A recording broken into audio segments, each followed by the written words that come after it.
Ganun ka? Kapag yung best nilala ng kapag nasa ibang lugar, halimbawa best friend mo siya, tapos ikaw, halimbawa, naglambay, nagpunta sa isang lugar na maganda, tapos napansinin, maganda ba yun? Hindi maganda.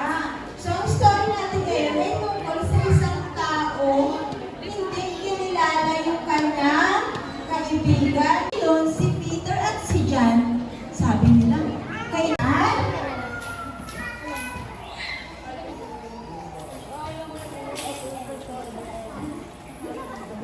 Si James pala. Sorry. So, ang ginawa ni Jesus, nung narinig niya yun, dahil sila ay Tuhan. Ngayon, ang ginawa nila, nandun sila kay Jesus. Sabi ni Jesus, ano kaya ginawa ni Jesus?